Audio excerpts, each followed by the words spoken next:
ఆదికాండము 6వ అధ్యాయంలో దేవుడు నోవాహుకు ఆజ్ఞాపించిన ప్రకారము యావత్తు చేసెను. యెహోవా, ఈ తరము వారిలో నీవే నా ఎదుట నీతిమంతుడవై ఉండుట చూసి తిని గనుక నీవును నీ ఇంటివారును ఓడలో ప్రవేశించుడి. పవిత్ర జంతువులలో ప్రతి జాతి పోతులు 7ను, పెంటులు 7ను, పవిత్రములు కాని జంతువులలో ప్రతి జాతి పోతును పెంటియు 2ను, ఆకాశ పక్షులలో ప్రతి జాతి మగవి 7ను, ఆడవి 7ను నీవు భూమి అంతటి మీద సంతతిని జీవముతో కాపాడునట్లు నీ వద్ద ఉంచుకొనుము. ఎందుకనగా ఇంకను 7 దినములకు నేను 40 పగలును 40 రాత్రులను భూమి మీద వర్షము కురిపించి నేను చేసిన సమస్త జీవరాశులను భూమి మీద ఉండకుండా తుడిచివేయుదునని నోవాహుతో చెప్పెను. తనకు యెహోవా ఆజ్ఞాపించిన ప్రకారము నోవాహు యావత్తు చేసెను. ఆ జలప్రవాహము భూమి మీదికి వచ్చినప్పుడు నోవాహు 600 ఏండ్లవాడు. అప్పుడు నోవాహును అతనితో కూడా అతని కుమారులను అతని భార్యయు అతని కోడండ్రును ఆ ప్రవాహ జలములను తప్పించుకొనుటకై ఆ ఓడలో ప్రవేశించిరి.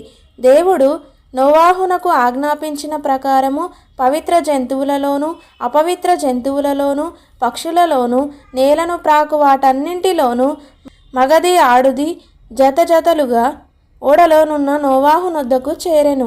7 దినములైన తరువాత ఆ ప్రవాహ జలములు భూమి మీదికి వచ్చెను.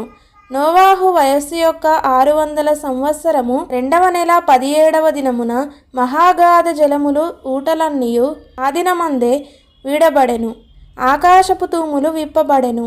40 పగళ్ళును 40 రాత్రులను ప్రచండ వర్షము భూమి మీద కురిసెను. ఆ దినమందే నోవాహును నోవాహు కుమారులగు షేమును హామును యాపేతును నోవాహు భార్యయు వారితో కూడా అతని 3 కోడండ్రును ఆ ఓడలో ప్రవేశించిరి.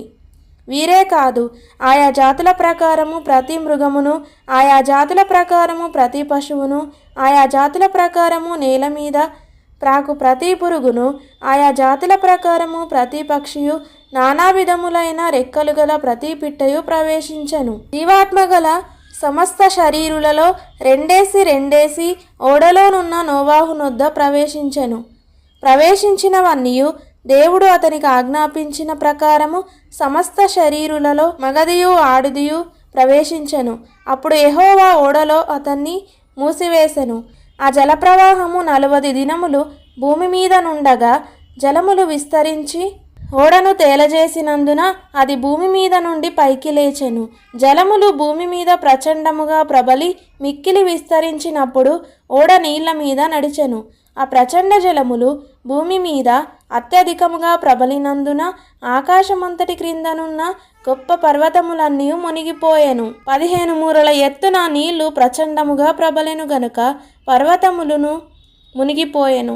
అప్పుడు పక్షులేమి పశువులేమి మృగములేమి భూమి మీద ప్రాకు పురుగులేమి భూమి మీద సంచరించు సమస్త శరీరులేమి సమస్త నరులేమి చచ్చిపోయిరి. పొడి నేల మీదనున్న వాటన్నింటిలోనూ నాసికారంధ్రములలో జీవాత్మ సంబంధమైన ఊపిరిగలవన్నీ చనిపోయెను. నరులతో కూడా పశువులను పురుగులను ఆకాశ పక్షులను నేల మీదనున్న జీవరాశులన్నీ తుడిచివేయబడెను. అవి భూమి మీద నుండకుండా తుడిచివేయబడెను. నోవాహు అతనితో కూడా ఆ ఓడలోనున్నవి మాత్రము మిగిలియుండెను. 150 దినముల వరకు నీళ్లు భూమి మీద ప్రచండముగా ప్రబలెను. దైవభక్తి పశ్చాత్తాపం లేని ప్రపంచం మీద దేవుని సార్వత్రిక తీర్పు ఫలితమే జలప్రలయం. యుగాంతాన ఈసారి అగ్నితో ప్రపంచమంతటికి దేవుడు మళ్ళీ తీర్పు తీరుస్తాడని అపోస్తలుడైన పేతురు జలప్రలయాన్ని గూర్చి తన పాఠకులకు జ్ఞాపకం చేస్తూ రాశాడు. 2వ పేతురు 3వ అధ్యాయం 10వ వచనం.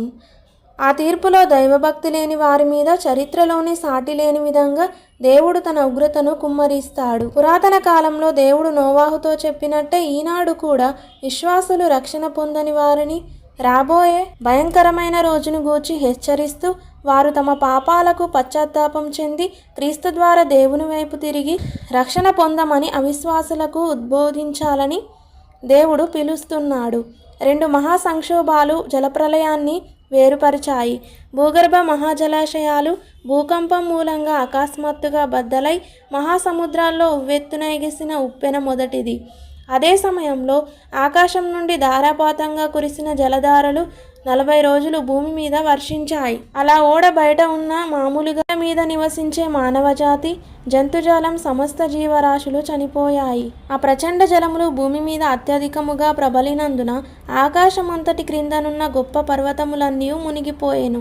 అంటే భూభాగమంతా నీటితో కప్పబడిందని అర్థము. దీన్ని బట్టి భూమి మీద ఎక్కడో కొంత భాగం మాత్రమే అనిగాక సార్వత్రికంగా భూమి అంతటి మీద జలప్రళయం వచ్చిందని మనకు తెలుస్తుంది. నీరు 150 రోజుల తర్వాత తగ్గడం మొదలైంది. చివరికి నోవాహు ఓడ అది బయలుదేరిన చోట నుండి 500 మైళ్ళ దూరంలో అరారాతు కొండల్లో ఒక దాని మీద నిలిచింది. జలప్రళయం వచ్చిన 377 రోజుల తర్వాత భూమి ఆరిపోగా నోవాహు ఓడ నుండి బయటికి వచ్చాడు. జలప్రళయానికి ముందున్న ప్రపంచం అంతా నశించిపోయిందని అపోస్తలుడైన పేతురు వివరించాడు. దీనివలన భూమి ఆమూలాగ్రంగా భౌతికంగా, భౌగోళికంగా ఇప్పుడున్న దానిలా మార్పు చెందిందని మనకు తెలుస్తుంది. జలప్రళయం కథ, తీర్పు, రక్షణ అనే 2 అంశాలను గూర్చి చెబుతున్నది. స్త్రీ పురుషుల్లోని దుర్నీతిని సమూలంగా తుడిచివేసే నిమిత్తం ఓడ బయటనున్న సమస్త మానవాళిని సంపూర్ణంగా నశింపజేసి ఓడలోని వారికి దేవునితో సహవాసానికి ఒక నూతన అవకాశం ఇవ్వడానికి ఈ జలప్రళయం అవసరం. ప్రళయపు నీటి ద్వారా నోవాహు రక్షణ క్రైస్తవ బాప్తిస్మం సాదృశ్యంగా ఉందని అపోస్తలుడైన పేతురు గారు వివరిస్తున్నారు. 1 పేతురు 3వ అధ్యాయం 21వ వచనంలో.